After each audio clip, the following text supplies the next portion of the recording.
One more round of applause.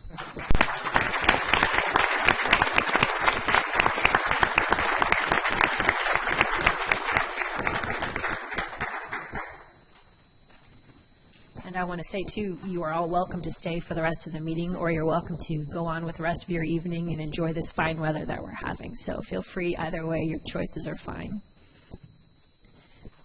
So now we're going to move on to citizens' business. I'll give us a moment so that we can shuffle everybody out in an orderly fashion. Thank you.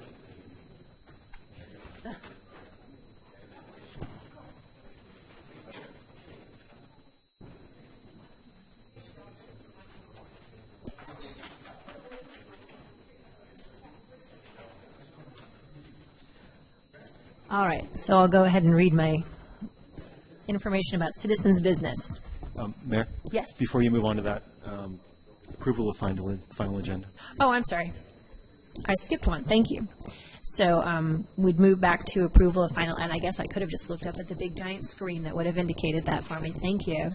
So I'd like to move on to approval of the final agenda. Are there any items that we need to change or add this evening? There are none. Okay, thank you.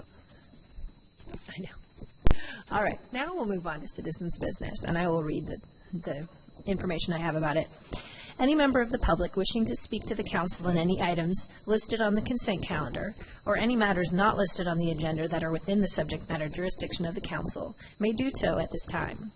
Pursuant to the Brown Act, the council is not allowed to consider issues or take action on any item not listed on the agenda during this period. Comments of any member of the public are normally restricted to a total of 3 minutes in length per person for matters not on the agenda, and a total of 3 minutes per person in length for items on the consent calendar. I do have one speaker card from Neil Hancock. And then just to give you and any other speaker this evening a heads up, we now have a new timer that shows up on the screen, so I'll indicate if you start getting close. Okay, thank you. It was a request to take item 6 off the consent calendar. Is that something I should speak to now or wait for it to come off? If the request is approved by anybody? Oh, okay, you're right. I see that it's on the consent calendar. So you know what? I will wait until we get to the consent calendar item. Thank you very much. Is there anybody who'd like to speak during citizens' business? Yes, Mr. Thank you, Mayor.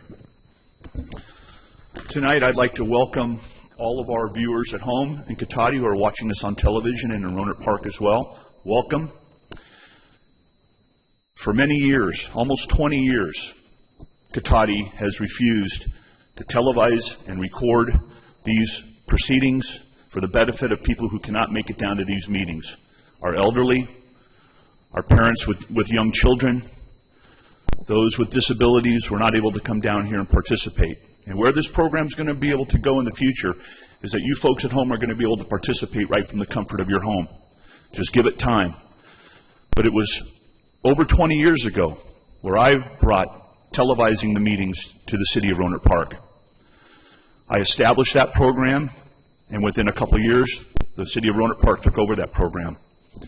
For the last 18 years, I've been asking the city to video record and televise these meetings for the benefit of the public. And they have overwhelmingly refused over the years. Comcast Cable gave us, I believe, $36,000 in the year about 2002. And that money's been in our budget for many years. And the city, for whatever reasons, did not want to spend that money. City Council has talked about transparency, about involving more citizens into the process, but this is a great night tonight because finally we have it.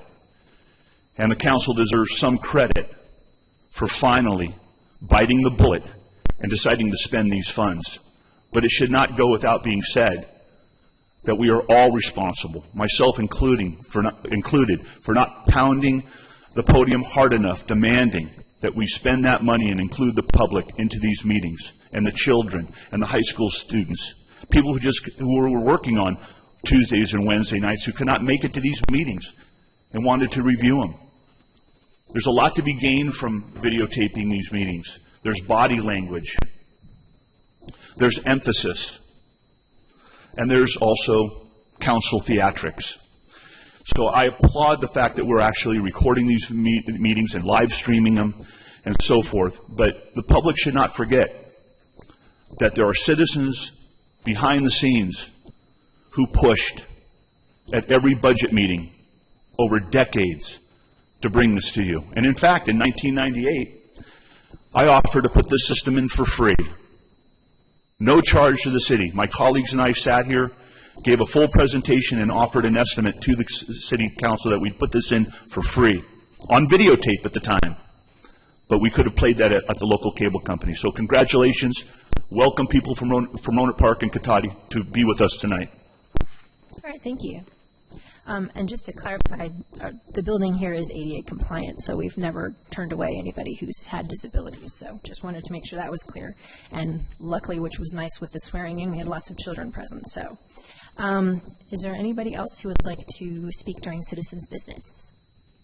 All right, seeing no hands, I will close citizens' business and bring it back to the council.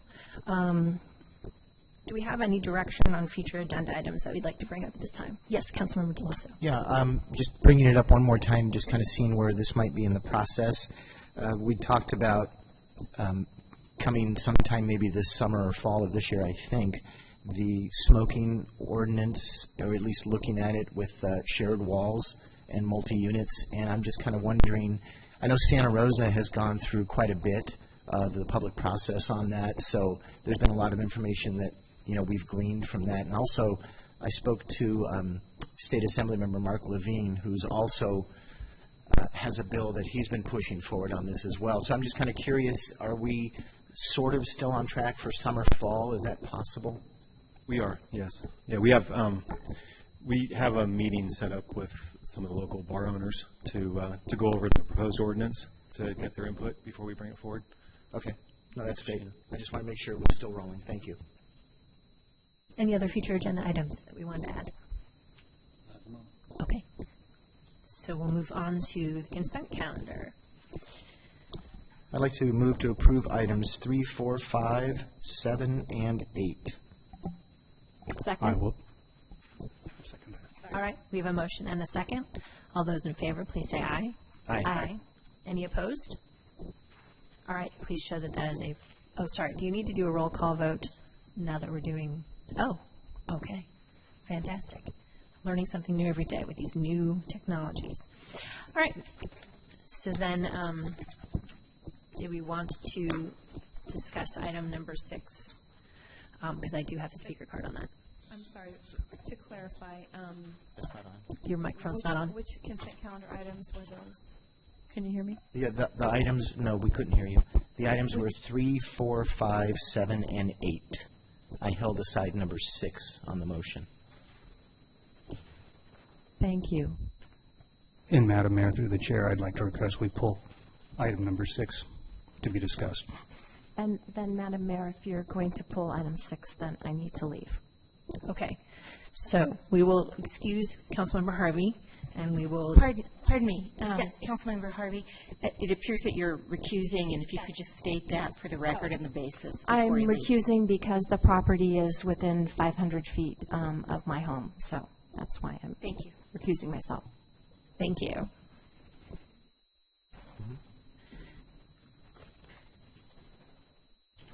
So we'll move to a discussion of item number 6. Now that Councilmember Harvey has recused herself, and I have a speaker card on that item from Mr. Neil Hancock.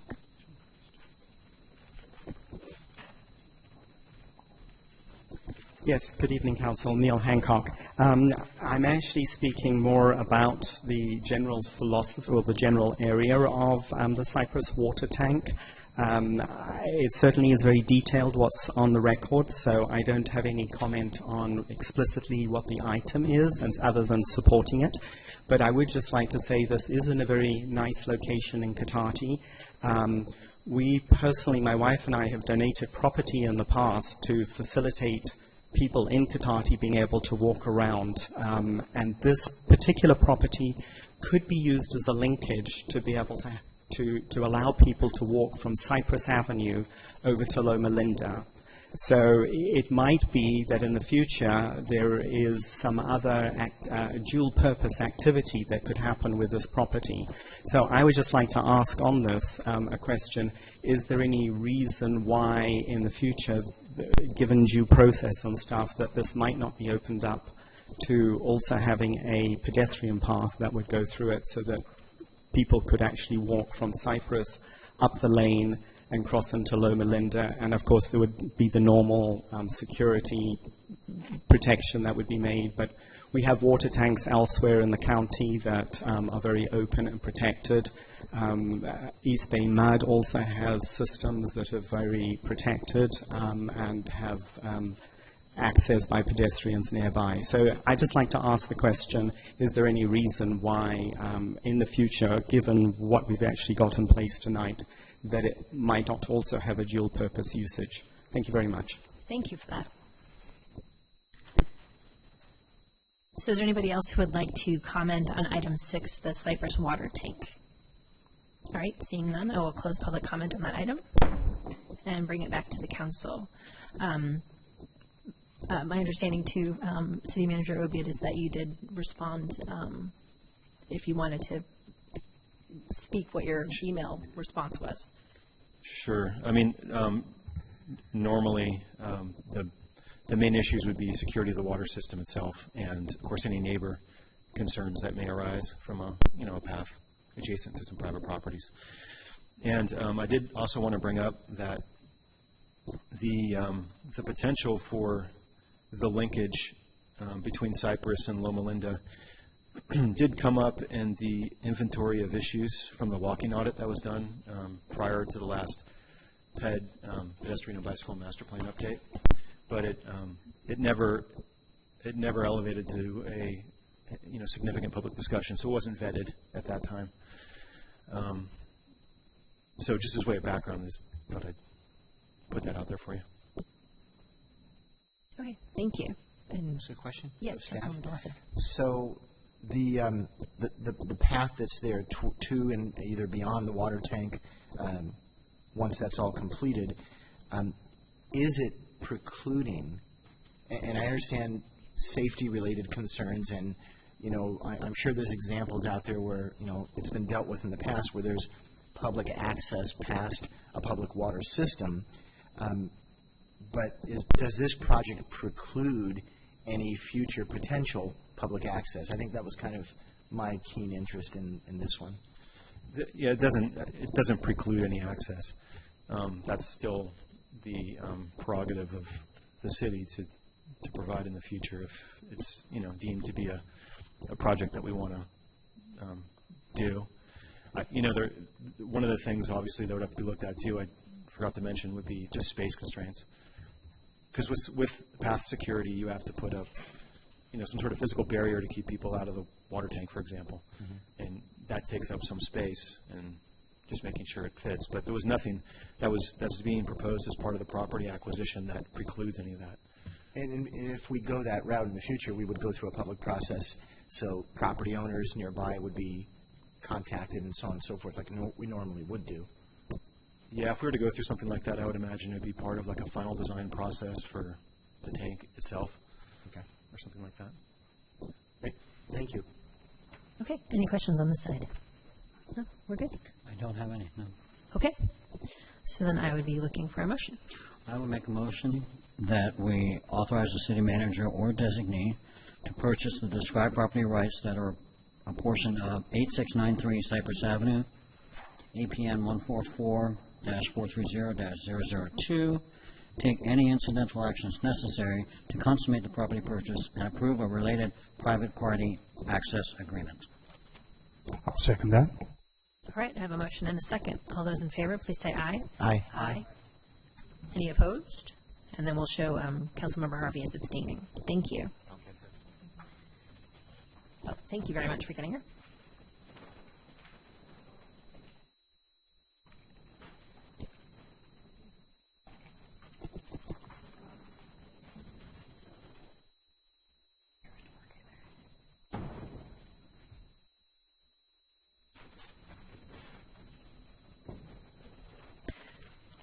Okay, now we'll move on to the regular agenda, since we have no public hearings this evening. Agenda number 9 is the ride-sharing and taxi requirements in the city of Cotati.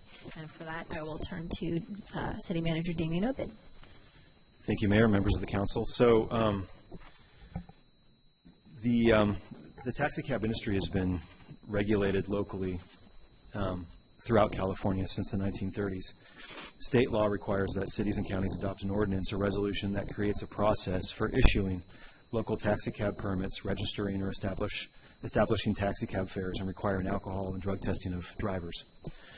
And so many local agencies also impose additional requirements, including minimum levels of insurance, driver background checks, vehicle safety inspections, and customer service standards, like making it unlawful to refuse service to customers. The city currently regulates taxis in our Municipal Code Section 5.12, which was initially adopted in 1965 and subsequently amended several times.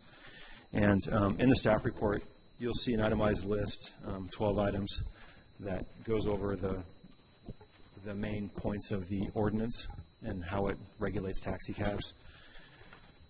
There's also a table in there that outlines the related fees associated with licensing taxi cab companies and also the drivers. And then there's also, so those are the specific deposits or fees in that table. And then they include a $500 initial deposit for a taxi company. So that's separate from a driver. You have taxi companies and drivers basically use those cars, right? So you have a $500 deposit per taxi company.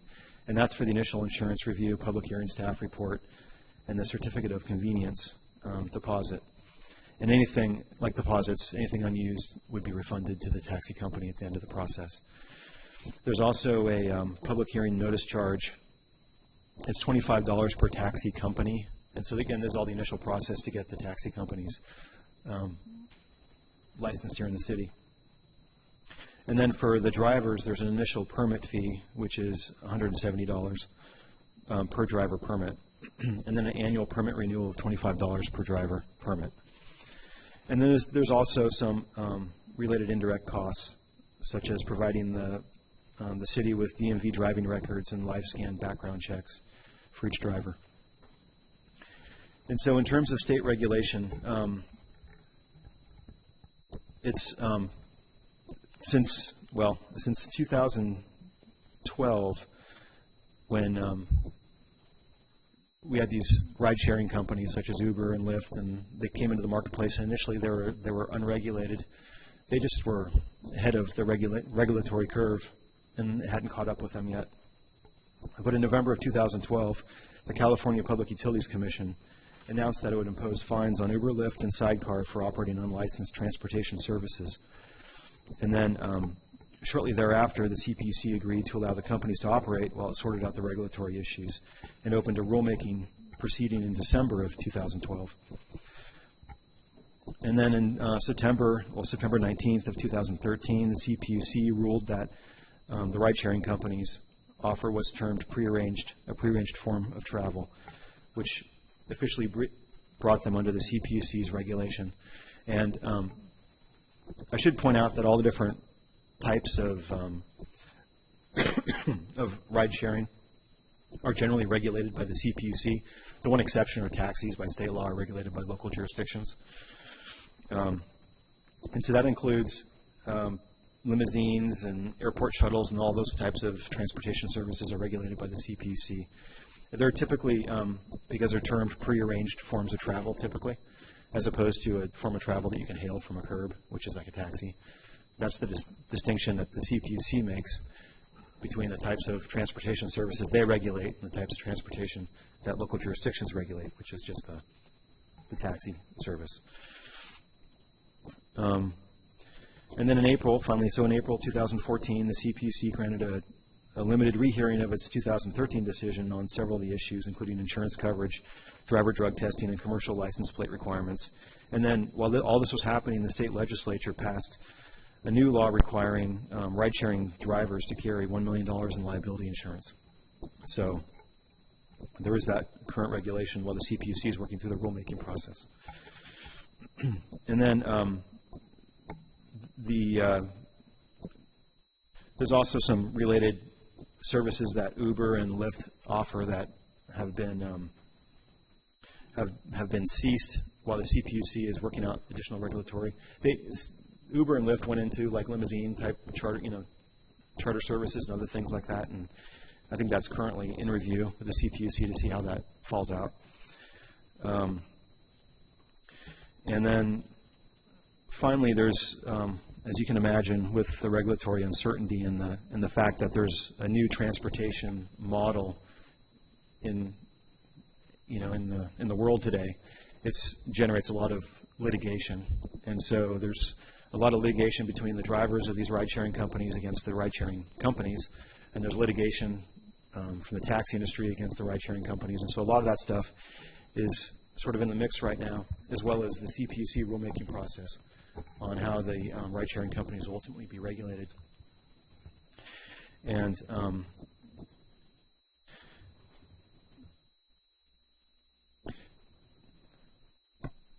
the only thing I'll add at this time is that, given the requirement of state law that that local jurisdictions regulate taxi companies, the fees that we charge right now appear to be reasonable to recover the actual costs in processing the certificates of convenience and driver permits. And in the staff report, no further action is recommended at this time. However, once the rulemaking process is complete at the CPUC, it may be timely at that time to modernize the ordinance just to align it with the modern world at that time. And with that, I'd be happy to answer any questions. Okay. Do we have any questions from council at this point?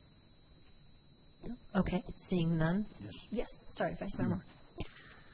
Thank you, Damien. Do we currently have any of these ride-sharing services participating in Cotati? We don't have any based in Cotati that I'm aware of, but they do operate within Cotati. So would that make them subject to those fees, or only if they're based in Cotati? Correct. There's some limited amount of regulation through a business license permit you can get if they're actually based in Cotati. Aside from that, they're regulated by the CPUC and outside our jurisdiction. Okay. So they could be operating from any jurisdiction, theoretically. So what is there that helps to ensure that they are in compliance with some of the regulations regarding the ride-sharing? Well, the only liability insurance. I mean, if we have an Uber driver or a Lyft driver coming into Cotati, we don't know that they necessarily have the appropriate liability insurance or adhere to some of the regulations that are applicable to the taxi cabs. Do we? Right now, we do not regulate them. They're liable to the CPUC in terms of demonstrating that they have the proper insurance, and whatever other regulations might come out of the rulemaking process. Okay, I was under the impression that when you were just talking about this and looking at the information within the presentation, that the cities regulate that, but only if they're domiciled here in the city? No, so that the cities only regulate taxi companies per state law, but there's that type of regulation is different than if they were based in Cotati. We have a business license process and some limited ability to do a very narrow amount of regulatory oversight, but it's different than what is allowed under state law for taxi companies. Okay, thank you. Do you have a question? Go ahead. Okay, Councilmember Harvey. So as I kind of grapple with this and understand it, it really is because of the form that this takes with this prearranged travel via the app on most of these, that's why the CPUC has said that they really follow the state rules and not really the taxi rules. That's sort of the crux of the issue is, are these taxis or are these prearranged type vehicles? And I believe that that's kind of what the courts are trying to get their arms around, if I'm not mistaken, is, what are these things really? And I'm going to imagine, although, I don't know the CPUC's rules, that they probably have their own set of fees and whatever for these companies that they will have to follow if it's viewed that those are their jurisdiction, under their jurisdiction, correct? I think the matter of jurisdiction has already been settled. As far as I know, the CPUC has weighed in that they are a prearranged form of travel, and so a lot of the litigation around it right now is more about the ride-sharing drivers suing the ride-sharing companies because of improper overtime or management of tips, and then the taxi companies are suing them, I think, largely for like deceptive business practices and things like that. So it's not they're not suing, as far as I know, they're not suing about who actually is going to regulate them. It's more about some of the practices around how they operate. So, but they are regulated by the CPUC, and therefore whatever fees or whatever insurance or background or whatever, that's all regulated by the state because of what they've been deemed, correct? Correct. Once they determined that they were a prearranged form of travel, they fell under the CPUC's umbrella, and so then they are regulated by the CPUC, including whatever fees or requirements the CPUC has of them. Okay, thank you. And Councilman Gelasso. I think my question's been addressed, but I'm still not sure. It was very similar to Vice Mayor Moore's. I guess I was trying, this is rhetorical, so you may not have to respond. I was trying to grapple with, and I'm still not completely convinced I have it figured out, how does any city track a company that is providing this service? So if they have a business license, we have some information.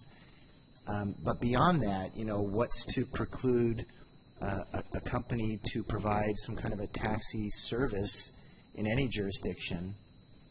And it's kind of a rhetorical question. You kind of started to answer it. I still don't think I have a really good grip on this right now. That's kind of just a concern. I mean, I assume, if it's a taxi company, like we have seen in the past, they've come in here, they've filled out permits, they've talked to the police department, and then they come to council for a final approval.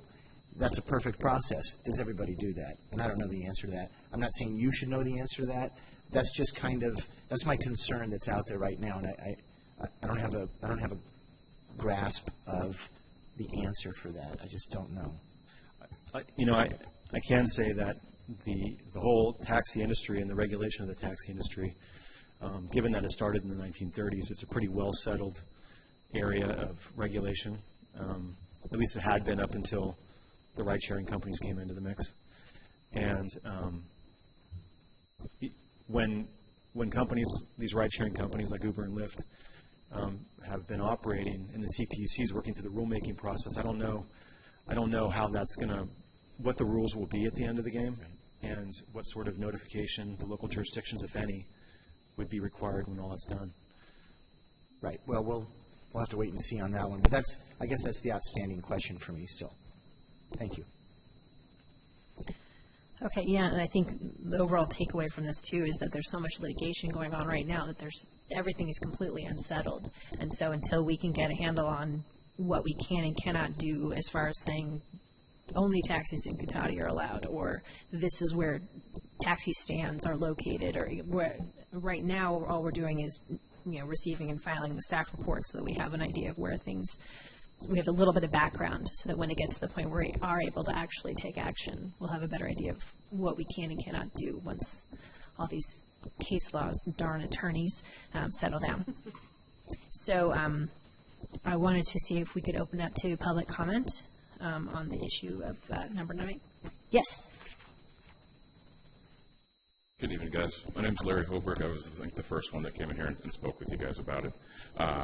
Been going back and forth reading it. The one thing I saw in the new form that came out was the $500 fee. I'm not sure if that was in there. I've looked online trying to find it for the deposit. I'm sure it was. I just wasn't able to find it. But if that was something new, that's another day. I don't know if that's for transfers or just for new business. But a couple of things going through is just the inspections. You know, we're required to have vehicles inspected, and if they don't pass, we don't drive. They're not. You know, the peer, I think they finally just put something in that requires an actual auto body shop instead of the person teaching them how to use the system and inspects their vehicles. We're drug tested. We're fingerprinted. They're not. I signed up with Lyft just so I had a backing to know what I was talking about. Their background check was taking a picture of myself and my identification card, and then they had my social. As all you guys know, identity theft is huge. Without fingerprints, there's no telling who you are. You know, you can be anybody that looks like this, or I found the phone and I have the car. You know, that could happen with the taxi also, but the taxi, you know who's who. You know, with the local law enforcement, they know every driver out here. But with Lyft, they don't have any of the regulations. So as far as with the TNC, it's operating in city limits, or is it where the home office is? So if the home office is in San Francisco, they're the only ones that can have any say? Or is it you guys saying, hey, I want safe cars on the road. I want sober drivers driving these people home, and I want to make sure their vehicles work. And they're safe because they're driving home our local residents. But let me see, I had one more. And as far as for the insurance policy, they only have $1 million insurance when their app is on, and they're going to pick somebody up, and that only lasts until they drop them off. Then they're sitting out here double parked waiting for people, just like taxis, sitting here waiting for people with reduced insurance, not the $1 million policy, not the $600,000 policy that's recommended. They're out there just being a person in a car, double parked, waiting for business, just like a taxi would be. Maybe I'm also wrong on this, but ride sharing, to me, is sharing. That's pretty much equates free. It's not charging for a service. If that was the case, I think it'd fall under the municipal code 5.12.020, which is the vehicle for hire. You're for hire. I'm paying a fee for your service, and you're operating in the city limits of Cotati. You should fall under the jurisdiction of the permits. Our permit fees are $170 plus drug test, plus fingerprints. Do you know what their fee is? $0. They don't have a fee. They do a background check based on a social security number and an address and a name. That's it. That's pretty simple to, kind of get your way around it. Sorry, we've got a new timer. Yeah. I'm good. No, sorry, I didn't mean to cut you off. It's a new. That was it. I just want to say thank you guys very much for your time, and thank you for listening. Okay, thank you. Is there anybody else who'd like to make public comment on item number 9? Yes, Mr. Barrett. Well, this is what happens when government gets in the business of over-regulating certain segments of the private market. We're seeing it right here tonight. The fact is we have an industry here, a new industry, that is unsettled. So Cotati decides to take up the issue. There's no complaints other than this nice gentleman here asking some pertinent questions, but we have no problems right now. Damien gave a nice report that we have no real problems with this yet. There's nobody applying for a business license in town to be a transportation network company. Haven't the taxi companies been shaken down enough for fees and inspections and so on and so forth, that now that they're at a competitive disadvantage? And why would the city want to get involved in anything that might involve more litigation? If there is litigation between these customers and these transportation networks, why does the city want to get in the middle of any of that? We don't need that. The fact is, we live in a time now in cities such as Cotati where the question is often asked, is there anything that you folks feel that you don't want to regulate? Because that seems like where we're going here. What's next? The people who are walking dogs for a fee that come into Cotati from outside the area to walk your dog? Are we going to start licensing them, shaking them down for fees? Doggy daycare companies who come and pick up your dog and bring them back in the afternoon? I mean, this is just ridiculous.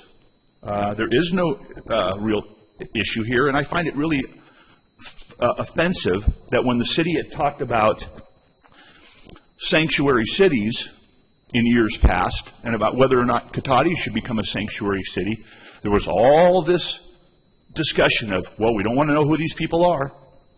We don't want any names. We don't want any Social Security numbers. There are no Social Security numbers. We don't want any fingerprints.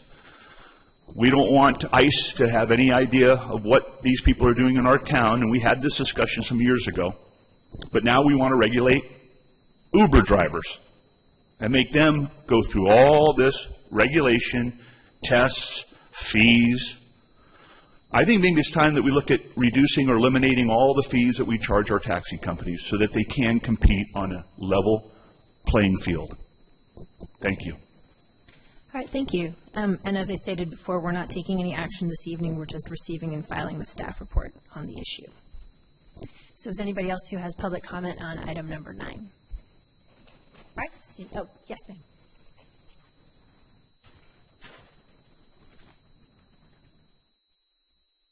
Hi, I'm Elizabeth Reifler, and actually I have a public comment that I tried to attend this meeting on the computer, on the podcast earlier, and missed most of the meeting because it wasn't working.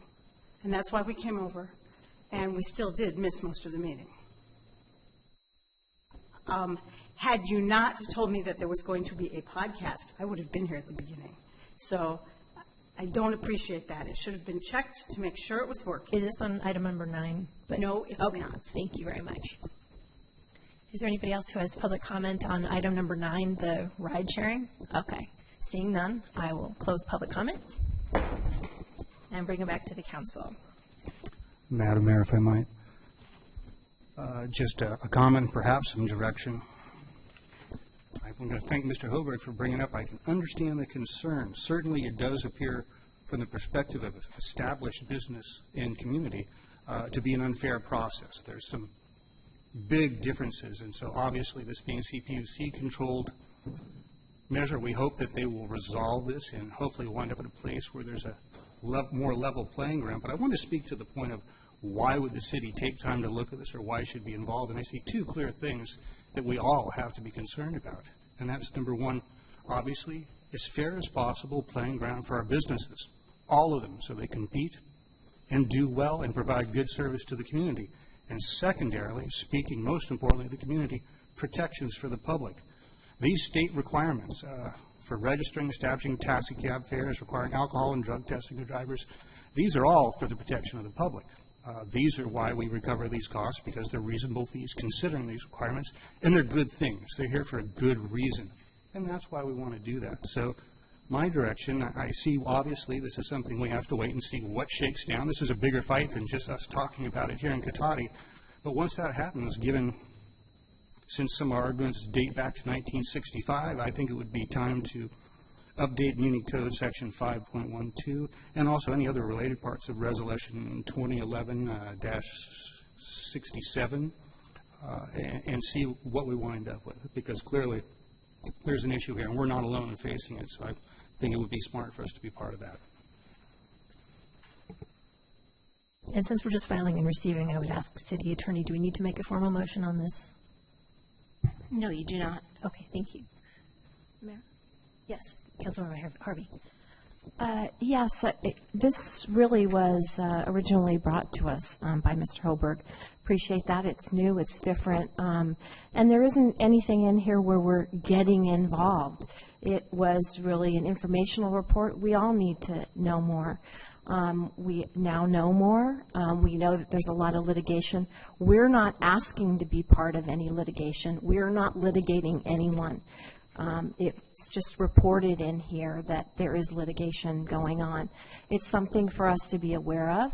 It is. Thank you for bringing it to us. It is happening within our city, and I think that as it shakes out, as the lawyers get done whatever they're doing with, I think we should keep an eye on it. But I appreciate you bringing it to us, and I think it is something that is happening within our city. And I think it's important for us to watch things like this. All right, thank you. Anybody else on the council wanting to? Yes, I would just thank you, Mayor. I'd just like to concur with Mark that I think it is something that we probably will end up having to look at eventually. And I do take offense to the fact that we shake down people We don't shake down anybody. There are regulations to govern a community for the benefit of all the people, and that includes safety. So, thank you. All right, thank you. So now we'll move on to item number 10. On item number 9? No, I would like, because there was a blackout webcast, and there is no links to the agenda or the comments that I did. Okay, as far as I Be able to say my citizen comments. all right, okay, all right. Let's try to maintain some order here, guys. So we're moving on to item number 10. I can address your issues now. My understanding is there were some technical issues. The first 20 minutes is the first time we've had the webcast, so it's all going to be growing pains trying to get used to this new system. But it's all fixed now, and I'm answering your question. Please stop interrupting me. We're going to move on to item number 10 now. So, on item number 10, we've got the report of costs of sidewalk repairs at 7700 Old Redwood Highway, and I will turn to Mr. Obid. Thank you, Mayor, members of the council. So, in accordance with California Streets and Highway Code, Section 5600, and Cotati Municipal Code, Chapter 11.06, adjacent property owners are responsible for repair and maintenance of sidewalk in front of their properties. And since at least 1935, state laws required the owners of property fronting a public street to maintain sidewalks in a safe condition for use by members of the public. The city's obligation under the California Streets and Highway Code is to ensure that the sidewalk is safe for the public when the city becomes aware of an unsafe condition. And as you'll probably recall, for minor sidewalk uplift, this is less than 2 inches, the city council did authorize a pilot program to repair sidewalks to alleviate some of the cost burden from adjacent property owners. In addition, to reduce the cost burden to adjacent property owners, the City Council also authorized the waiver of the cost of encroachment permits for sidewalk repairs, which would normally be about $770 just to pull the permit.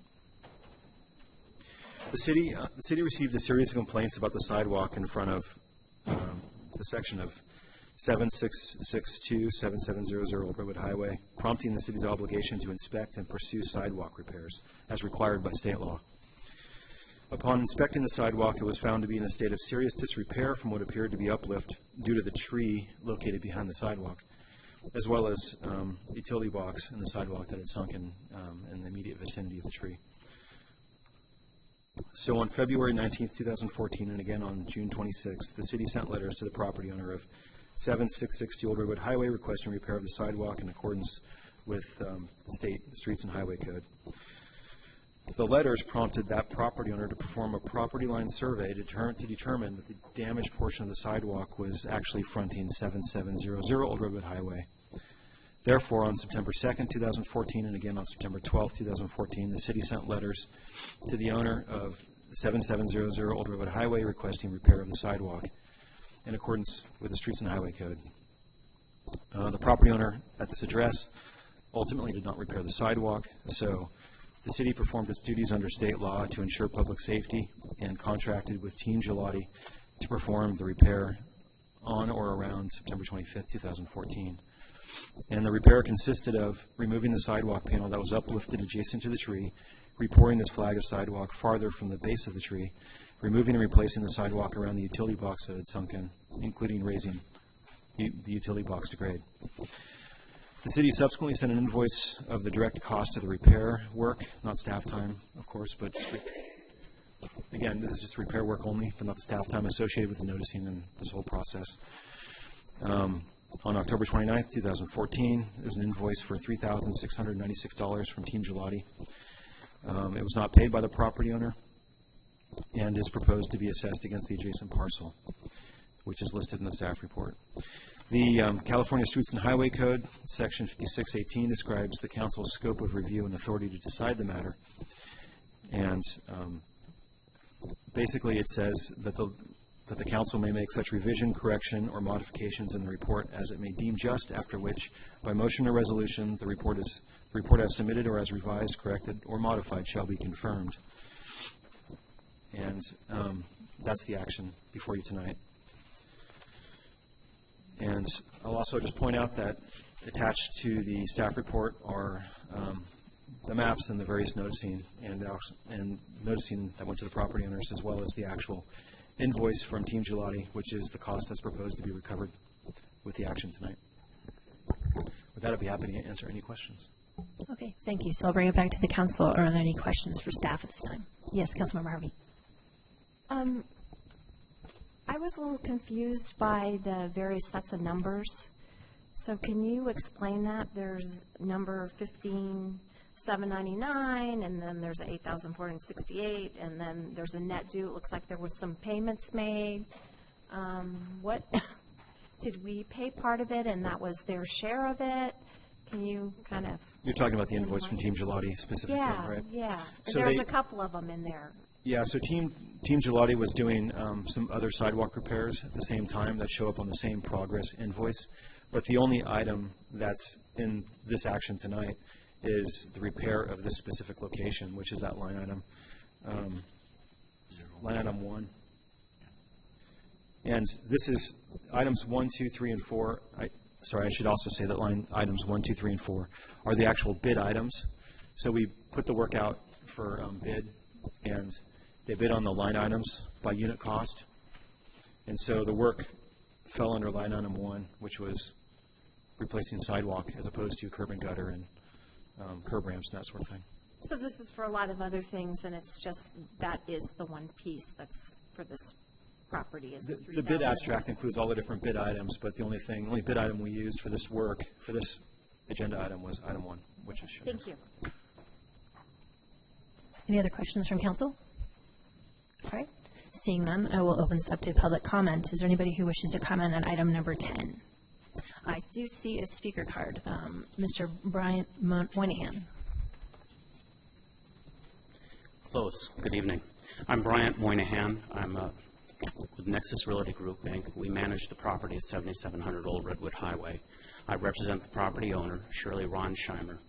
Ray Ronsheimer died about a year ago, and I'd like to be allowed an ample amount of time to speak.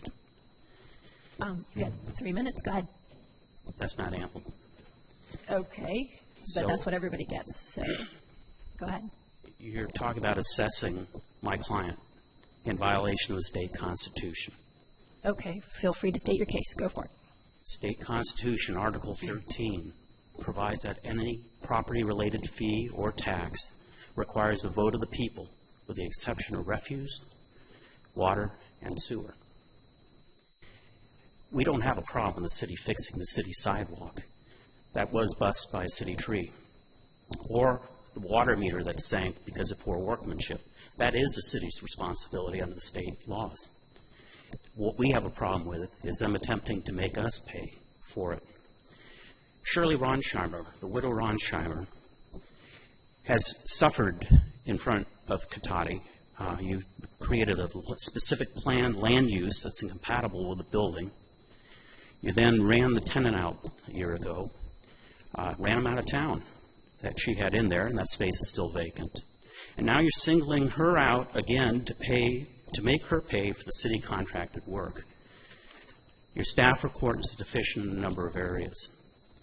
Number one, they failed to mention that we opposed this back in November 7th, wrote a letter outlining our problems with their perception that we should be paying for this. I met with Damien Obid in December. On another matter, they were doing some sidewalk improvements in that general area. For why they didn't conclude this, I'm not sure, but it's upsetting.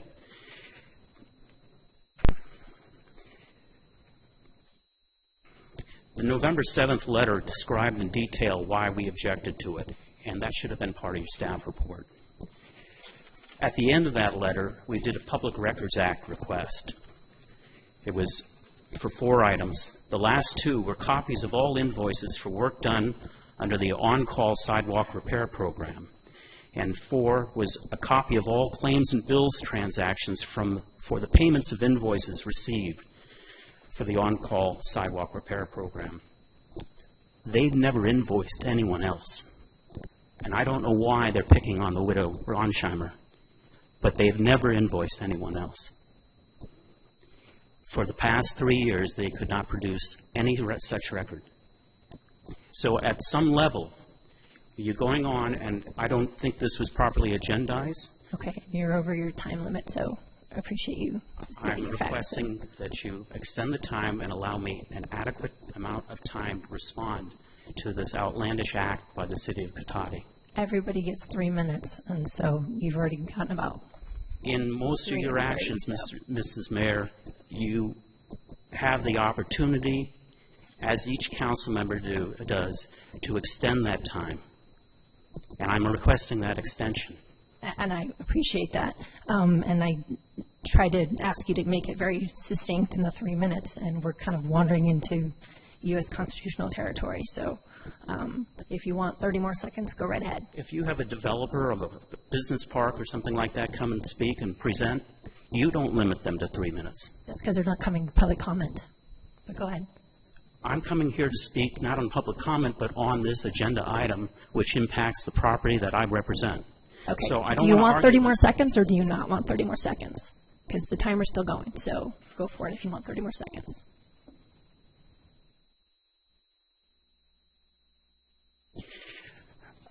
I will finish. It is recommended that the City Council adopt a motion, not a resolution, not an ordinance, to authorizing the city clerk to transmit the direct cost of sidewalk repair to the county assessor for the addition to the fiscal year 15-16 property tax roll. So you're trying to add that to her property taxes. Now, I might be naive, but I don't believe the assessor is going to do that. And I'd like for your staff to outline a number of examples of where they've done that. I just don't think this is a fair process, and it's not a right process. And the property rights of Mrs. Ronsheimer should be observed. All right. Thank you very much for your time. Yes, Mr. Barrage, on the item of the sidewalk repairs. Thank you, Mayor. I'd like Mr. Moynihan to speak on my behalf here, sir. You may have my 3 minutes. Thank you. Other jurisdictions do that. That's fine. Go right ahead. Thank you, George. The bid also, the staff report also indicates that the slab was removed by Gelati Construction. That's not true. When we were informed of the trip hazard, we had it removed. And so it was gone, and this is a picture the staff sent us as part of the Public Records Act request, showing it removed in a safety cone and located in that place. So the work that was done was really work for the city, and it wasn't the property owner's responsibility. The water box that had sank and cracked, that was poor workmanship on part of the city. It's not the responsibility of every property owner to fix sinking water meters.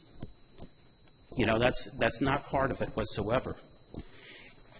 And I really want to ask, why has Mrs. Ronsheimer been singled out? I mean, why do you have this great street sidewalk repair project that no one's ever been billed for or invoiced for? Why is she the guinea pig? After everything else she's gone through in the last year with the city of Cotati, why is it necessary to single her out and abuse this woman? And she takes it very personally, and it's very upset. So I just, thank you, George. I'm done. Thank you very much for your time. All right, so we'll bring it back to council. Are there any further comments on this item? Yes, Councilmember Lamon. If I might, it might be helpful this time. I should own up to the fact that I'm actually probably one of the people at least responsible for this being in front of us tonight and for this occurring. So I'd like to just give a quick background on it, because I think it would be beneficial to understand why this happened and why it was necessary.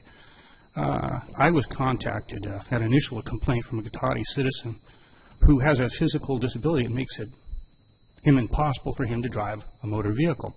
So his mode of transportation throughout the community to go here and there to get goods, services, and do what he needs to do is a rather large bicycle with 3 wheels. He called, left a message. I missed him the next time he called. By the time he called, when we actually talked, he was quite upset about this issue in the downtown that he wanted me to see. So I met with him and looked at this. His concern, and this was a huge, huge divot in this sidewalk. This was one of the worst I've seen, probably a good 6 inches or so. It had been there for quite some time. This problem had obviously been ignored and unfortunately not caught. And any regular survey that you would think property management would do for a property that they're looking out for. His concern was unsafe for him because not being able to pass this on his bike, he had to go out in traffic. And as you know, there's a lot of traffic in this area. It's rather dangerous.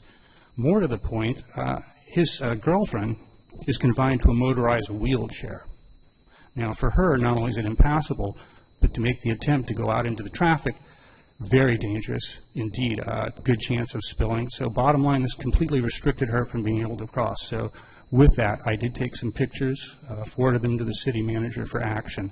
And my sympathies to Ms. Ronsheimer. This has been a very difficult year, and I'm cognizant of that. And she has my heartfelt sympathy for that. But at the same time, I feel very sorry that as her representative, this was not resolved. The last time she had problems with this property was largely because things that should have been caught in terms of what sort of tenant can move into the specific plan in that area weren't addressed from a property management standpoint. Now, once again, she, instead of having time to save up and take care of this repair on her own, had it come rather quickly. And that's unfortunate, but I hope we would all agree, given the nature of it and given the fact that my understanding is state law requires this to be done, we would be held liable, and that the responsibility for this is the property owner, not the city. There was little other course of action, and I will ask, perfect time to ask our city attorney to weigh in on that, because I am curious, is the state law as clear as I've been led to believe in this? Because I've seen this come in front of us in various guises several times. The law is clear that the property owner has the responsibility to make the repair. Different cities have addressed that law differently. Many of them, in my experience, have a similar requirement to Cotati's. Some others address it more on a case-by-case basis, or, you know, they take the position that they're permitted to do this, but they don't have an ongoing program. But definitely the state law does permit the city to do this. And I did review the staff report and the other materials, of course, in the course of reviewing the agenda packet, and found it to be in compliance with state law. Thank you. That satisfies my questions. Vice Mayor Moore?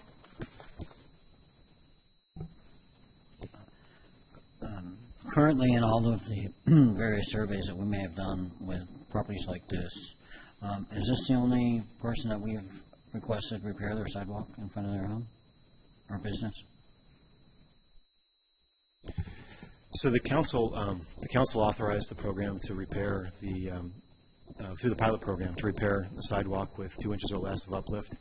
And so most of the sidewalk uplift issues are dealt with that way, especially on the arterials where most of the pedestrian traffic is. Most of this is the higher traffic, therefore higher safety risk. And if that had been the case, in this case, we wouldn't be having this discussion tonight. But it was a significant uplift, and we received complaints, so we had to address it. And so we addressed this. So we're not really singling out a poor widow just to be mean. We have a significant safety issue of over 6-inch rise in the sidewalk or thereabouts.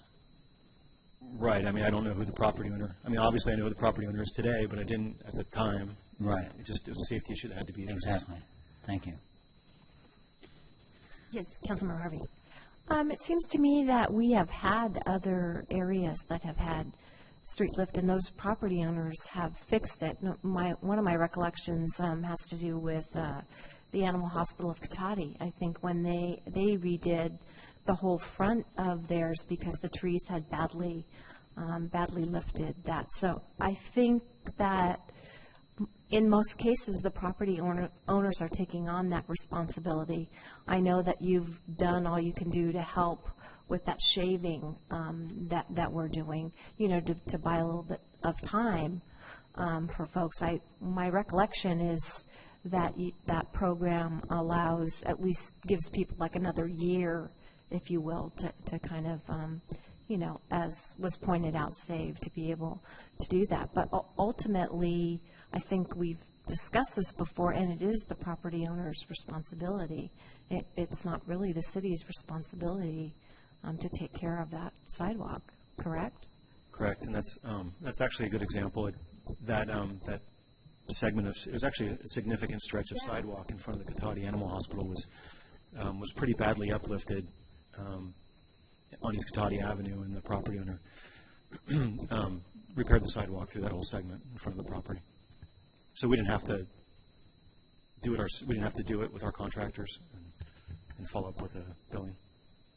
Just through the chair, something quick to back up your comments to it. I suddenly remembered in my own neighborhood on the west side of Cotati, we had a decent-sized oak tree right by a fairly well-traveled public place that had died, and after numerous attempts to work with the property owner to have this removed and being able to do so, we proceeded to have the work done, and then went through this exact process to have this add to the tax rolls. So this is a process we've seen numerous times, and fortunately it worked. That hazard was removed, and that's the good news. The process did what it was supposed to do, which is protect the citizens of the city.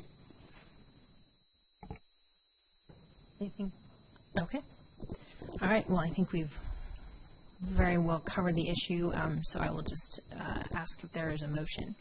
Madam Mayor, I'd like to move that the City Council authorize the city clerk to transmit the direct cost of the sidewalk repair to the county assessor for addition to the fiscal year 15-16 property tax roll on 7700 Old Redwood Highway, APN 144-080-017. I'll second that. All right. We have a motion and a second. All those in favor, please say aye. Oh, yes.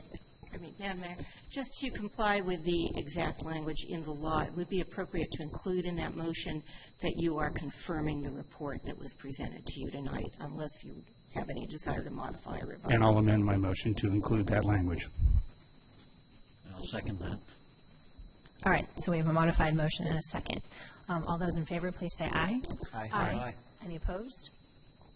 Okay. Thank you very much. Now we'll move on to item 11, appointment of voting delegate and alternate to the 2015 League of California Cities Annual Conference. And I'm turning over to Tammy Taylor. Is your microphone back on? I hope so. Can you hear me? Yeah. Is this better? I'll be very close and I'll speak loudly.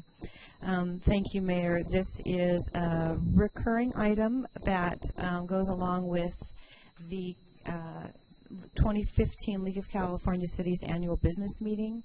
This year it takes place at the end of September, and actually the actual business meeting is on Friday, October 5th in San Jose, and the league bylaws require that a voting delegate and up to 2 alternates be selected by the council.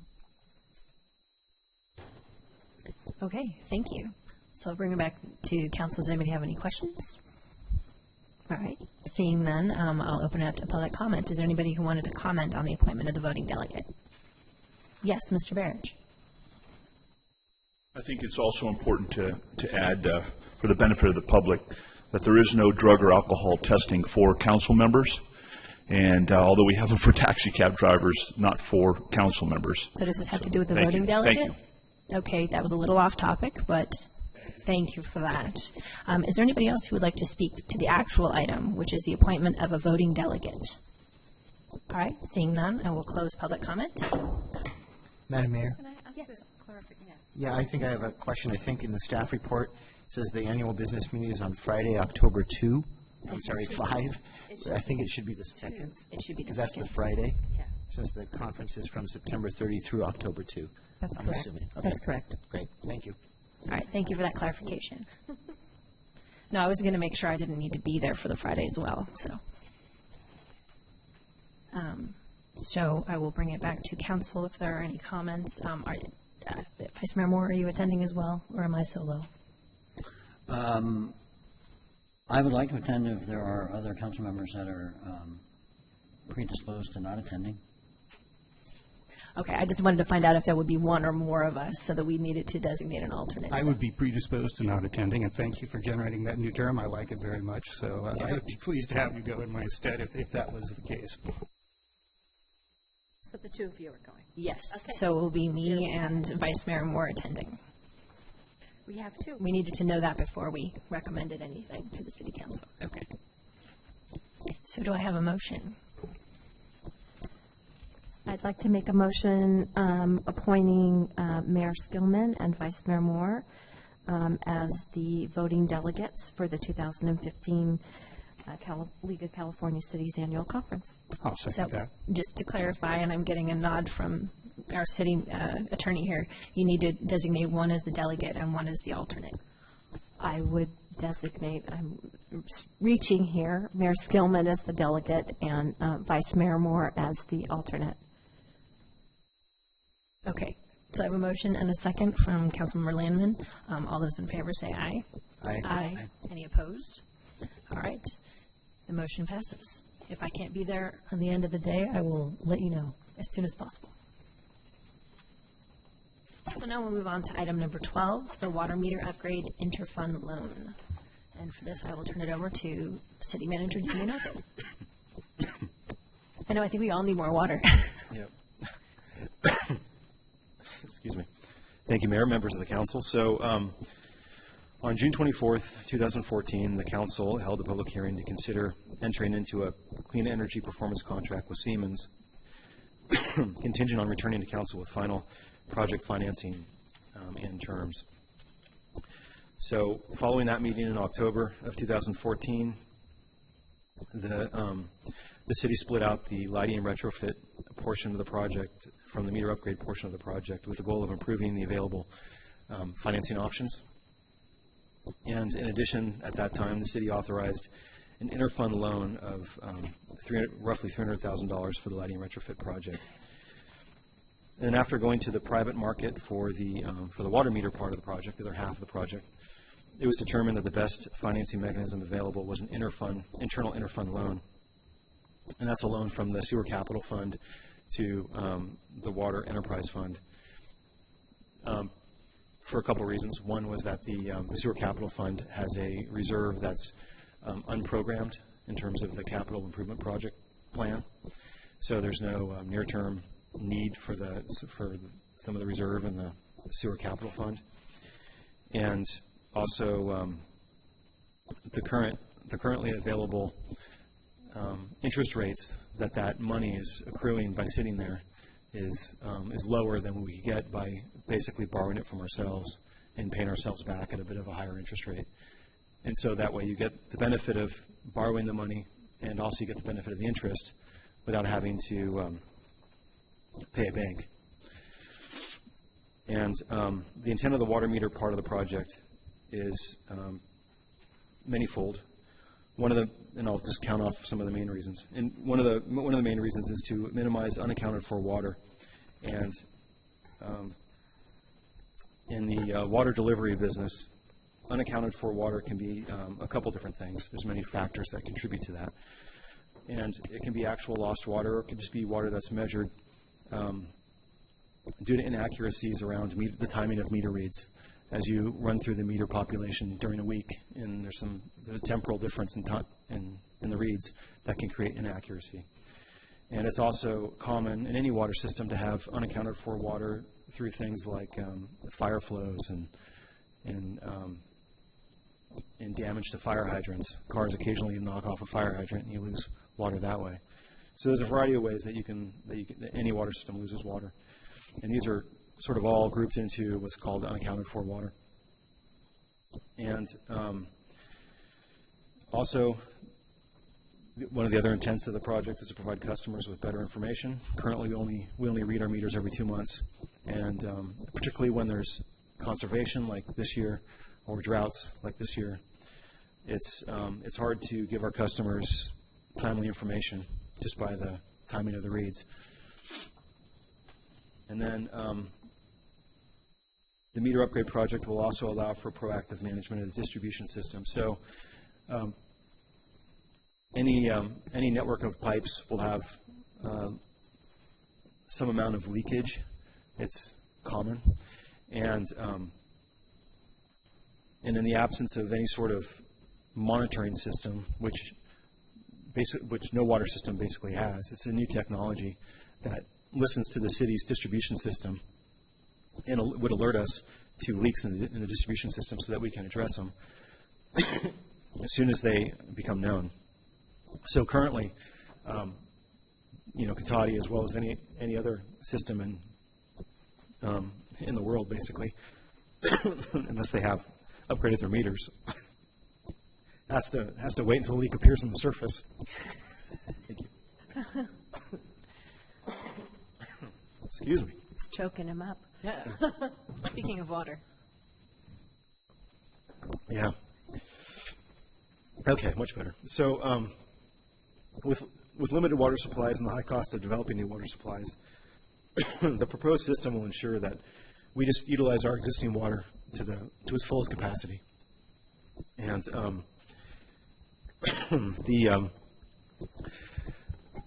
I'll cut to the chase here, since I seem to keep coughing and gagging. The action before you tonight is to authorize an interfund loan between the Water Capital Fund to the Water Operations Fund, and a change in the mix of appropriations that were adopted in the 15-16 budget. So the total project cost is exactly the same as what was adopted, but we have final pricing now. So we didn't know that at the time of adoption of the budget, so it's just adjusting the relative contributions between the water and sewer funds to fund the project. And so there's a change in appropriations due to that. And with that, I'll stop coughing to the microphone and hand it over to you. Thanks. All right, thank you. So we'll bring it back to council. Are there any questions for staff at this point? Yes, Councilmember Herman. I have a couple questions. So, sorry, Damien. So are there any plans in the works for these funds that were in the sewer that we're not going to be able to accomplish? I think you said no, the money is just sitting there, but I would like to hear that again. Yeah, it's correct that the funds that we're proposing to use for the interfund loan are in the sewer capital fund, and they are not. There's no project that they're programmed for. So we do a capital improvement project plan that the council. And we don't see any project for the term of this loan period? We do not, no. We do not, okay. And it looked like the payment calculations were over 15 years, but then it talked about repaying the loan in 5 years with the possibility of 2 extensions. Does that mean that we're planning on trying to pay it off in 5 years? So the current investment policy for the city requires that the council review its investment portfolio every 5 years. And so on that schedule, we wanted to ensure that there's a flexibility to be able to accelerate the loan if the council, for whatever reason, wanted to recoup some or all of that capital on a shorter time frame. If the council does not want to recoup that money on say the first or second 5-year increment, then it could run the full term of 15 years. But it's at the council's discretion each 5-year increment. And lastly, what is the useful life of the equipment? The equipment's guaranteed. The actual meters themselves are guaranteed for 20 years. Okay, thank you. Thank you. Yes, Councilmember Mendoza. I'd like to direct my sewer capital fund question to the chief while you kind of rest your throat. I won't do that to you, I promise. Actually, it's not a question, so don't worry either way. I had an opportunity to talk to the executive director from the Sonoma County Water Agency today and had mentioned this project, and it was on our agenda for this evening, and we'll see where it goes, of course. But he was actually very excited about the fact that, there's yet another instrument and measuring tool to try to stop leakage, not stop leakage, at least identify, that's probably a better word, leakage. And so, this is, I'm very excited about this. It's, these types of projects with their equipment and installation costs, they're big dollars. But that is why we have those funds in sewer and water. So this is an appropriate use. And I know we're moving from one fund to another, but to me it seems like a very appropriate use. And I really hope that, I'm not sure if you know if other cities are using this particular tool or technique in the county anyway. in Sonoma County, there is some amount of the meter type that we're talking about in Petaluma, not the full population. There's some in Valley of the Moon Water District. There's some in the city of Santa Rosa. There's a similar technology in the town of Windsor in terms of the meter side. But one of the things I haven't heard from any of the other, so these are all usually partial deployments and not the entire meter population. The one thing I haven't heard from any of these different water purveyors, water retailers, is the leak detection on the distribution system. So that's something I believe that's unique to ours. So it listens to our delivery system essentially. Yeah, it'd be really nice to report out at mayors and council members several months after we've been implementing this, just out of curiosity to see. Unfortunately, I'm not sure there's going to be anything to compare it to. You know, I'm not sure because we have no detection method now, right? So that could be a little tricky. I mean, we could try something in there, but anyway, I think this is a great thing. This is, the hottest commodity out there these days is water, and we'll keep our fingers crossed that average or above average rainfall come this winter. But this is great. Thank you for the staff report too. All right. Any questions or comments from this side of the dais? No. Okay. All right. Well, thank you very much for the report, and I'm glad your throat is better. So I will open it up to public comments. Anybody who would like to comment on the water meter upgrade interfund loan issue? All right. Yes, Mr. Barrett. Originally, this was supposed to be a lease project with Siemens Corporation. We're going to lease hundreds of these water meters and lease them through Siemens. The representation was it was going to cost the ratepayers zero because the cost savings that was going to be benefited from finding out where the leaks were going to be offset over time and thus making the project zero cost. As a couple of council members said, it was going to be a no-brainer. This is $1.7 million project that's going to be passed on to the ratepayers over time for meters, these digital meters that we don't need. Our water meters were just replaced a few years ago. Remember that? And what was the guarantee and the lifespan on those meters? Well, we're never going to find out because we're replacing the meters again. We say that there's inaccuracies in the meters that were replaced a few years ago. So we need to replace them with new meters so we can be more accurate. Maybe the city is being overcompensated for some of these meters. Maybe the city is being undercompensated because of these older meters. So we don't know what the net effect of this is going to be.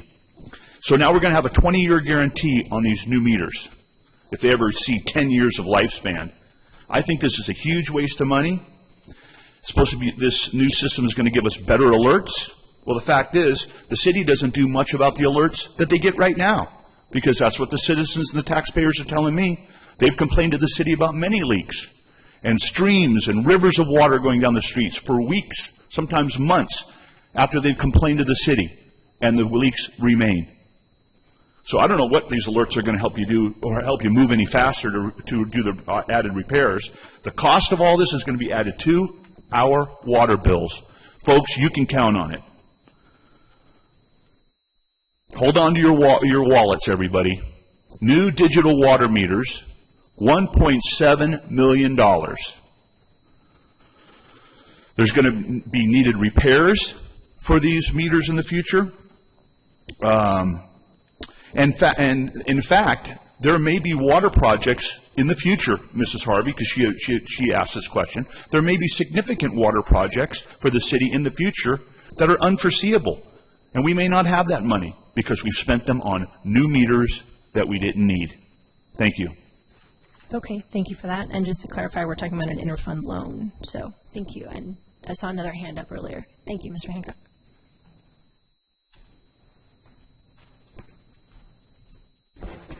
Yes, good evening, Council Neil Hancock. I support in general principle the AMR, the Automatic Reading Program, as a way of getting an update for what's going on. For instance, at the moment, my neighbor has a water leak that happens at 6 a.m. 3 times a week. I have told them about it, but it's obviously a broken bit of irrigation there, and for 15 minutes, it's just outside my window, it goes off. So that's one example where I think it could help if the system is sufficiently made accurate, if the system is accurate enough. As this report is written, I don't think there is enough detail in it to define what's going on and what the objective is in the system. The last meter readings that were upgraded, I went from a meter that was reported to the City Council, I think in units of about 100 gallons, to one that reported in 1,000 gallons. So actually to the city, it was less information that was being collected, albeit on a 2-monthly basis, so it really didn't make a lot of difference. We have got a water meter upgrade interfund loan, but which makes sense in the context of this discussion, but there is a direct expenditure of $337,000 from the sewer fund, and what is that for? When you actually come to the AMR program, it says that it will update instantaneously. Now, usually instantaneously has some characteristics. New York, when it put it out, it said in 4 hours. So all the water meter readings in New York get reported, or aimed to be reported within 4 hours. So I think there should be some characteristic, and maybe this has been done somewhere else, and a program where it's written down and it's just not being identified in this report. But I do think we need some more objective information. What exactly is the target for the AMR program? It's absolutely excellent to be able to look at saving the water, and it's the right approach, but there needs to be some details, I think, in that of just a little bit more information. So thank you very much. Thank you. Is there anybody else who would like to comment on the water meter upgrade interloan? Okay, seeing none, I will close public comment and bring it back to the council for any comments. Be happy to. Thank you, Madam Mayor. I think it's catching tonight. Everybody's throat's going. Let's see if we all make it through the meeting. Well, first of all, the question of when to replace things is a good thing. Obviously, usually you wait till things are worn out, but sometimes the bottom line is when you have a chance to save dollars, when it's efficient, when it makes sense, then you replace. And it's been mentioned several times here. Perhaps it needs to be mentioned a third or fourth time, but this is actually truly a protected program in terms of an investment-grade audit backed by a huge corporation with a very good reputation, confirming savings will be larger than cost. And I say that with a great deal of certainty because Siemens is contractually obliged to cover any deficit. Bottom line, if their audit's incorrect, they have to pay for it. I would say that's a pretty strong motivation, and I'm glad to see that as part of our contract. And that's probably why Siemens has been part of this process. I think of the 4 meetings where we discussed this, this is the first night they haven't been there. So this is a good thing. Taking away any drama or hysteria on the issue of things, investments, or the city not responding to leaks, I would disagree with that. But here's a reason, even without the city responding or not to leaks, why this could be very useful to average folks like all of us. Try to be very careful with my water at my house. Just a couple of summers ago, developed a leak right underneath my deck. Middle of summer, didn't notice it for 2 months, wouldn't see it. That was the summer I had the most beautiful green grass sprouting up through my deck. Unfortunately, it didn't do much aesthetically, and it really hurt my bill.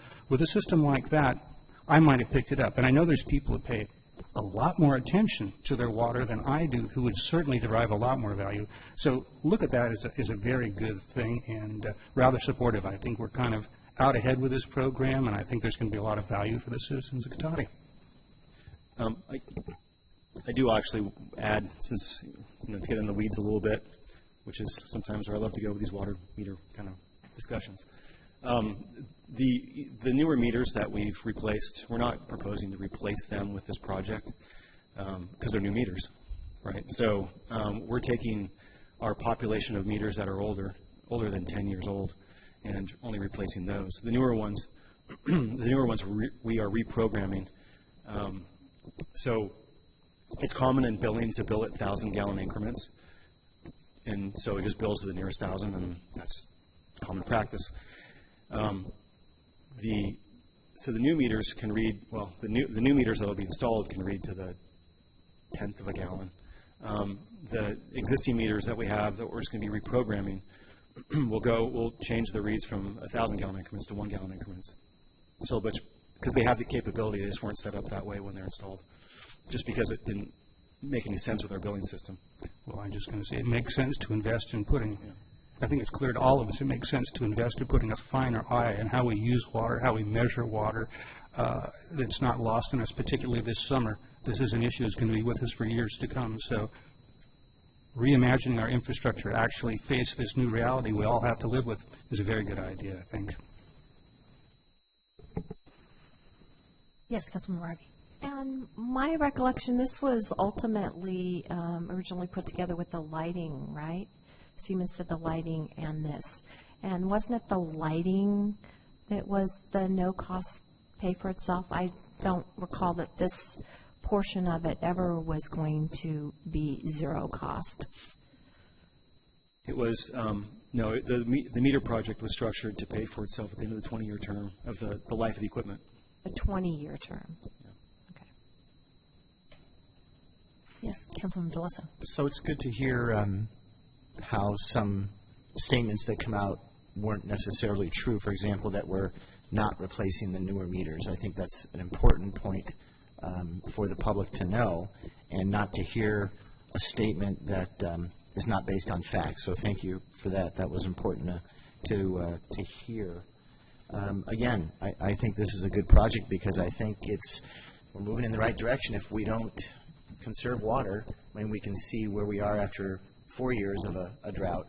And it's not that this has been a severe lack of a severe weather pattern, but cumulative, it's been incredibly painful for a lot of people. You know, water conservation measures are everywhere, and that makes it really difficult for some people who want to continue to have a garden or whatever the case may be. So, again, I'm looking forward to moving this project forward.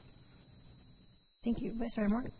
No, I think we've already traveled down this river before, and we've already discussed all the pros and cons, and now it's just a matter of determining the best way to fund it.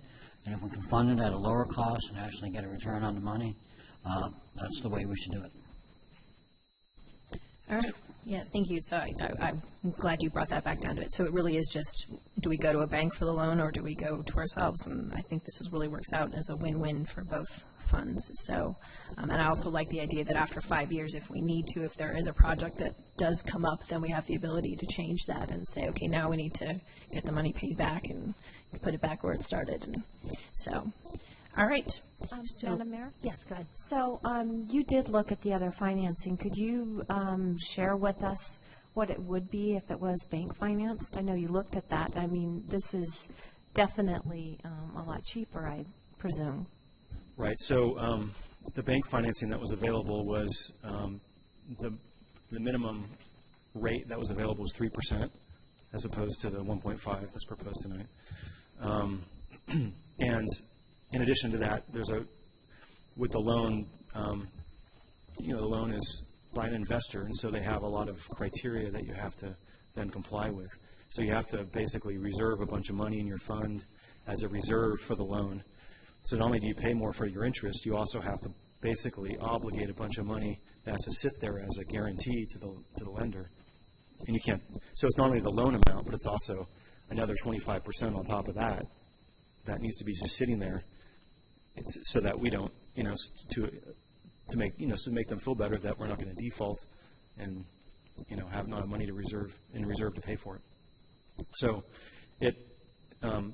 this not only results in a lower interest, it also allows us to use those funds for the things and doesn't basically lock them up during the loan. Thank you. Okay, thank you. So if there are no more questions or comments, I would ask to see if there's a motion. Sure. Move to adopt a resolution that, 1, authorizing an interfund loan of $1,400,916 from the Sewer Capital Fund to the Water Operations Enterprise Fund. 2, authorizing a direct expenditure of $337,500 from the Sewer Operations Fund for the meter upgrade project. And 3, authorizing the described change in appropriations to reflect the final funding mix. Second? All right, I have a motion and a second. All those in favor, please say aye. Aye. Any opposed? Okay.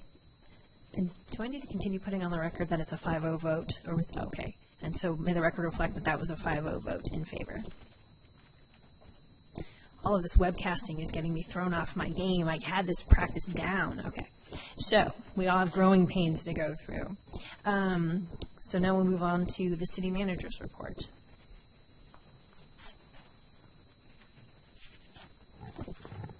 Thank you, Mayor, members of the council. I just would want to let you know about a couple things. So we just talked about the water meter part of the project. The energy efficiency part of the project that was authorized in a previous council meeting is just largely wrapping up this week, except for final punch list stuff. So these lights are all now they don't look much different, but they're all high efficiency now. They were brighter. A little bit brighter, maybe, yeah. The other ones were, they were a little bit problematic with the ballast, but anyway, TMI. These are, all these lights now are high efficiency, so that, it's going to be saving us a significant amount of money in the future with our power bills. And also, we have a new thermostat in the room, just right there. We have those in all of our rooms. So, anyway, that's pretty exciting. And the last significant action in that project is the decorative street lights, which are all being retrofitted with LED lights, and that's underway. It should be basically largely complete by the end of this week. So that's exciting news. And also the Cater basketball courts resurfacing is done, so that's great news too. The fencing, as you know, the council authorized the fencing to get replaced. The fencing was pretty much destroyed at the bottom, and that's all been replaced, along with supports along the bottom. So rather than just using a cable, it actually uses a bar, so it'd be less likely to bow out in the future. Also, as part of that council authorization, the resurfacing of the court, and although I knew what the system entailed, I was surprised to see it actually go down. It was, first they had to level it, and then they put 2 basically prime coats down, and then 3 more coats of color, and then striping on top of that. So we should have a very nice, durable basketball court for many years. So that's pretty exciting. And with that, I'd be happy to answer any questions on those. And that was good timing because the lights just blinked off on the hallway. That was odd. So, yes, do you have any public comment on the city manager's report on the energy efficiency program and the Cater basketball field? Yes, Mr. Barrett. Yes, thank you, Mayor. And the city manager started off this report recapping the water meter project, and I want to thank him for that. And basically, there was nothing in the staff report tonight regarding the fact that the older meters were going to be replaced and the newer meters were going to be left alone. So when we talk about lies, let's just be very clear. The staff report was a little absent of that fact, but I appreciate the clarification. The other thing regarding the basketball courts, I don't remember one person ever coming before these city council meetings asking the council to please resurface the basketball court. Not one. I don't remember a letter coming forward over the years, although maybe it needed to be done, but dozens of children have come before this city council asking for the council for a skateboard park. And it was Mayor Harold Berkemeyer, that was adamant about trying to do something about constructing a skateboard park out there. And the first attempt, I believe, was made out of wood, but that was dangerous, maybe didn't hold up, maybe was too noisy for the police department. There were some complaints. But the fact is, the children have come forth for years asking for a skateboard park. But they're not getting any satisfaction and no answers other than, we don't have any money. But we have money to resurface the basketball court. So my question is, your elected officials, you need to listen to your constituents. And I would just like to know where there has been a call to resurface those basketball courts, because money isn't growing on trees for this city. And you have an awesome responsibility to try to use your resources wisely. Thank you. Thank you. Is there anybody else who would like to make public comment on the city manager's report? All right, seeing none, I'll close public comment. Mayor? Yes. I do want to comment and just address that question. In the last 3 years, I've had 10 different individuals ask about resurfacing Cater. And if I go back further, it's probably a larger number. And I've not had anyone come. I remember the first time I was on the council 20 years ago, people asked about skateboard parks. It was very popular. All the cities were looking at it. All the attorneys were saying liability issues were a big deal. And it never did come to fruition in most of the cities. I think there's a couple of them out there. But I've not had anyone come and ask me for a skateboard park in 15 plus years probably. I don't know if it's passé. I never skateboarded, so I didn't follow the sport, can't tell you. But I just wanted to point that out, that people have actually asked about Cater and resurfacing. Thank you. Thank you. Yes, To Councilman follow on Lehman. that, it would be perfect, because last few years we've had a small dog, so it devolves on me usually to be the one to walk him. And one of his favorite routes sometimes takes us down under the bridge, under Highway 101 in this direction. And I just wanted to comment, first of all, the job looks really nice. I'm impressed with how good it looks. But what I wanted to share was I had several times numerous neighbors who were out and about, people you say hi to, comment on how nicely they thought that looked. People I didn't even know, frankly, just walking by and looking at it too. So I think that's a good thing. On the general question of is this an appropriate use, obviously if you have an investment in something in the city and it needs refurbishing, you want to take care of that. We don't have a skateboard park. Mayor Berkemeyer, however well-intended, didn't get one built. Most cities didn't, I believe, with the exception of Sebastopol, do not. We do have a basketball court. I hope the suggestion is we let it lay in ruin simply because we'd rather save long time and do a skateboard park when it seems like legally we may not be able to. So at any rate, I think it was a good investment in what the public's asking for, and the job looks really nice. It's a good upgrade, so thank you for the work. Yes, Vice Mayor Moore. Thank you, Mayor Skillen.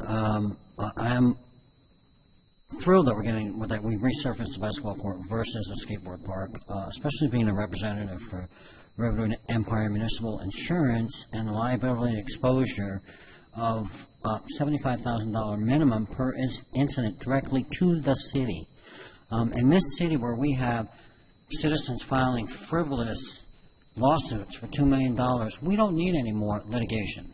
We need things that people can enjoy today and not something that's so much of a fad maybe potentially as a skateboard park and with that liability. Thank you. Okay, thank you. So now we'll move on to city council reports. Madam Mayor? Yes. Actually, before you get into that, correspondence and pending legislation, just in case we have anything there. Oh, okay. I'm sorry, I saw that there was nothing listed, so I skipped right over it. So do we have any correspondence and pending legislation that we wanted to bring up? All right, seeing none, I will move on. Thank you for pointing that out. And in the future, I'll bring it up. Since we didn't have anything and I didn't see anything online, I moved right through it. All right, so we'll move on to city council reports. So, Councilmember Delasso. I'll be the quickest. I have none to report because Ag and Open Space was canceled. And I do know that we attended the Kids' Day Parade, but I'll let somebody report out on that then. Thank you. Well, before I took off out of here, I went to a marathon Sonoma County Waste Management Agency meeting. I believe it was 5+ hours. It was quite grueling. The key points are that the compost EIR was certified, and that was a very interesting discussion. We originally thought that, there was some leeway that we had, but when the lawyer presented what it was our direction was, it became quite obvious that that was what we needed to do. The same with the site selection, unless you have any compelling reason not to accept what was identified in the report, then you therefore need to choose the site that is recommended. And the site, and all along people had thought, oh, well, there's a choice. And even the citizens that came, kind of kept bringing comments for a couple of years saying, this site, that site, this site, that site. Well, in reality, when the report came out and it identified a site, unless there are compelling reasons not to accept that site, then that is the site that you have to select. So it will be of no surprise to anyone, as was reported in the newspaper, that the central site was identified there. Just a ton of discussion on that stuff. Also, the wood waste and yard debris tipping fees were adjusted, and to accommodate, there was a lot of discussion around that. They wanted to do that immediately, but in order to allow the cities and the franchise hauler to accommodate the billing because of the way the billing works, it was agreed that we had the funds and reserves in order to cover the out-hauling, and that will go into effect on October 1st. So it's roughly an increase of $20+, and it varies, depending upon where you're exactly at, what city you're in and what the hauler rates are. It was somewhere in the area for a 32-gallon can in the dollar range is what it ended to be. The other exciting thing that caused quite a ruckus was the whole thing around the JPA renewal. Basically, a lot of the cities filled out, as we did, filled out the matrix, but it sort of got hijacked by the county, and the county kind of threw out at the, 11:59th hour that they had another plan. They, didn't like anything on the matrix. So their plan, but they said it was just an idea, was to completely eliminate the agency and to give the composting and the HHW to Republic, and they wanted the Regional Climate Protection Authority to do all the rest of the work. That didn't go over very well with lots of folks. It was a pretty heated discussion. So ultimately what ended up happening was the board directed the staff to work with R3, which was the consultant that did the original study on which was the best way to do this for the cities and the county, to kind of take that work and do a cost analysis to see which method would be the most cost effective, with the county assuming it, with the agency staying and so forth. So that will be coming back to us, not for a little bit, but that's sort of where that ended up. So a lot happened in that meeting. Sounds like it. That's all. Okay. Councilwoman Lehman. Thank you, Madam Mayor. First of all, just to go along with Councilmember Harvey's report, I'll just say, as the Regional Climate Protection Rep was contacted with this suggestion, appreciate that's appropriate to, when a new idea is being brought forward, for us to be contacted, as we both were. I did want to just mention publicly, it was stated, I understand it was stated publicly at the county level that we had been contacted and were supportive of this idea, and I just want to confirm that that was an indication I put forward. And as a matter of fact, it's early, obviously, to weigh in anything. We're not talking about it at RCP yet, but my first take is no, I would not be. So I want to be clear on that, because I think I might have been misquoted. But speaking on something hopefully that's a more cheerful topic, I have something that's kind of an agenda item request, but it's really more an information thing for all of us and perhaps the audience too, that I wanted to talk about. And it needs a little background, so I'll try and do it as quick as I can. I serve as chair of the Russian River Watershed Association. And one of the problems we've tried to deal with this county for the last few years is collecting unused and expired prescription drugs. Unsurprisingly, years ago, we didn't think much about flushing these down the toilet, throw them in the trash. Unfortunately, with years of progress, like so many things we've learned, this is problematic. Whenever you do that, it passes right into the landfill, it passes right through the treatment plants, and right into the watershed and into the ecosystem. Largely problematic. So the best way to do is to collect these, incinerate them. But that's a difficult process. We've been working at this for about 3 years with numerous other partners throughout the county, and it is amazing. We started thinking the first year we got tons of pills, and we were shocked. Wow, there's that much out there. We thought this must be it. We thought this would die back pretty quickly. And we've been doing this since, I think, 2007. If you were to look at this as a graph, every year it goes up in an exponential curve. This year, we're on target to continue that curve. We will probably crack 200,000 pounds of pills, about 10 tons, I believe that turns into roughly. I'm looking to my city engineer for confirmation, but I think that's right. It's amazing. So, and this just tells us this is just the tip of the iceberg. It's a huge problem.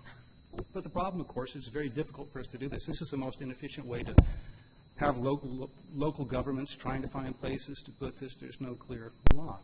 Well, something interesting happened 3 years ago, getting more to the point. The county of Alameda came up with a requirement for a drug stewardship program that requires, an ordinance rather, that requires drug manufacturers to be responsible for end collection and disposal, safe disposal of their product. Not a lot of government oversight, just basically some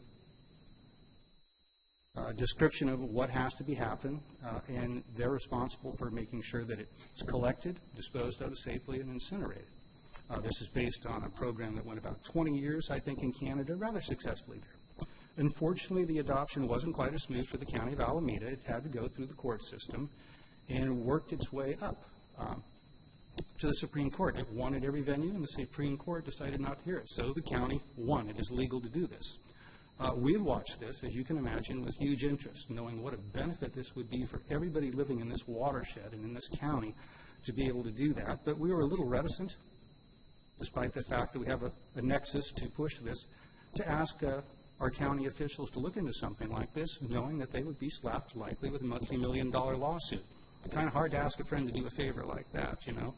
But that time has passed. So we're going to be starting an initiative where we will be coming through to cities, doing a very short presentation, small PowerPoint, describing the history, the problem, giving you a better idea of what some of the options could be, and not so much asking for an ordinance or drafting anything, but just a general consensus as if this is something the various city councils would like to see in this county.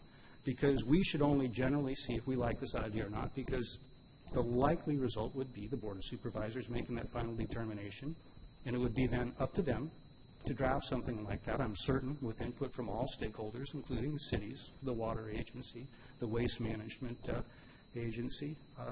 But that will be coming forward, so I think it's something of interest, and I was going to ask our mayor and our city manager if we might be able to find time in the relatively near future. We will be sending letters out to the mayors in the county very shortly, but I thought since I had a report to do, I'd share that with you tonight. Okay, well, I'll discuss that with city manager our next meeting. We have weekly meetings, so we'll talk about it then. Thank you for letting me know. Not much going on in the middle of the summer. Chamber of Commerce, of course, and the City of Catani sponsored the Kids' Day Parade. It went very well. And they are looking forward to their upcoming events in October. All right, very good. So I just wanted to, first of all, start off by saying thank you to Vice Mayor Moore for taking over the reins for the June 23rd meeting in my absence, so I appreciate that. And then there were just a couple of things I wanted to put out there since I didn't get to report out on the 23rd. June 10th, I attended the ribbon cutting at Stacks, and that's a fun restaurant, and it's always nice to be at ribbon cuttings for new businesses in town. Then attended the Jazz Festival. We had a Water Bond Coalition phone conference on July 7th. And then I had an opportunity to work a couple of days on the Kids' Day float, and so that was a lot of fun that the Chamber had put together. So it was kind of nice to have me and my son participating in that and then to watch it going down in the parade. So I would encourage people to do that in the future. It makes it a lot more enjoyable when you get to say, hey, I worked on that float. And then also attended a Dems barbecue on July 11th after Kids' Day. So that was a very, very full day. And then lastly, just want to acknowledge, appreciate everybody's patience with our getting up to speed with this new webcasting. I'm disappointed that we were missing some time in the beginning of the webcast, but I know that as we discover these glitches, we'll be able to come up with better solutions for making it all run more smoothly. And also wanted to note that we had some emailed correspondence that was entered into the record as comments received for citizens' business, and those will also be available when the meeting, now I'm catching it, when the meeting minutes are published on the web. So just wanted to let people know that as well. I know, it's the new thermostat, the new lights, the new webcasting. So anyhow, with all of that, I will adjourn this meeting at 9:10 p.m. Thank you very much. Yeah, there you go. It's amazing.